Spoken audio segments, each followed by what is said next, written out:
C'est l'info éco à présent avec vous, Lynn Rifaille. Bonjour Lynn. Bonjour Pauline. Avec vous Lynn, ce matin, on va parler crypto-monnaie face à la dématérialisation croissante des paiements et la multiplication des monnaies virtuelles. Les banques centrales veulent à leur tour se lancer dans la création de ces monnaies numériques. La Banque centrale européenne donc vient de lancer un projet pilote pour introduire un euro numérique. De quoi parle-t-on ? Alors, pour savoir de quoi on parle exactement, Pauline, on va d'abord rappeler la situation actuelle. Aujourd'hui, vous avez deux moyens principaux de posséder des euros dans votre portefeuille sous la forme de pièces et de billets. Ça s'appelle l'euro fiduciaire, car basé sur la confiance que vous accordez à ces pièces et billets.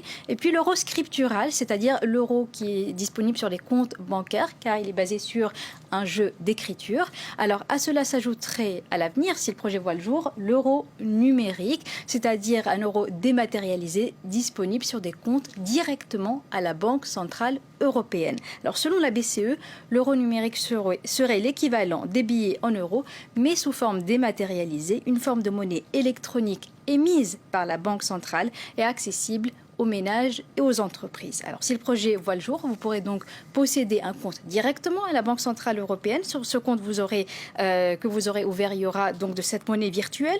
Vous pourrez régler avec des achats au supermarché, soit à travers un téléphone portable, un smartphone, donc via une application ou encore avec une carte de paiement. Alors vous me direz, c'est quoi la différence avec justement l'argent que l'on possède au sein d'une banque commerciale? Alors selon la BCE, il s'agirait d'un moyen de paiement gratuit, pas de frais bancaires donc comme vous en avez auprès de votre banque et une grande facilité d'utilisation, mais pas question non plus de concurrencer les banques commerciales, ça ne serait pas bon selon la Banque centrale européenne. Pour cela, la BCE songerait à taxer les dépôts avec cette monnaie numérique au-delà d'un certain seuil. Alors pour l'instant, il s'agit seulement d'un projet pilote. C'est seulement au bout de 2 ans que la décision ferme de lancer cette monnaie numérique sera prise. Quel est l'intérêt pour la BCE? Alors, c'est le contexte qui change. D'abord, on utilise de plus en plus des moyens de paiement dématérialisés. Ces moyens de paiement dématérialisés ont explosé avec la pandémie de Covid-19. Même dans un pays comme l'Allemagne, très attaché aux paiements en espèces, on a vu les paiements numériques se développer grandement. Ensuite, la BCE craint que cet engouement pour les paiements dématérialisés ne profite aux crypto-monnaies privées comme le Bitcoin, l'Ethereum ou encore la future monnaie que souhaite créer Facebook.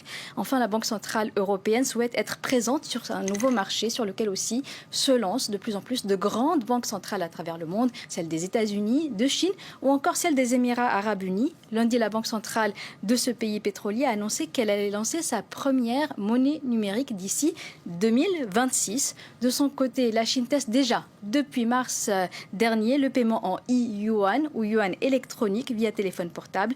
Pékin ambitionne même d'en faire une monnaie internationale de référence qui pourrait concurrencer l'euro et le dollar. Merci beaucoup Lynn, c'était l'info éco.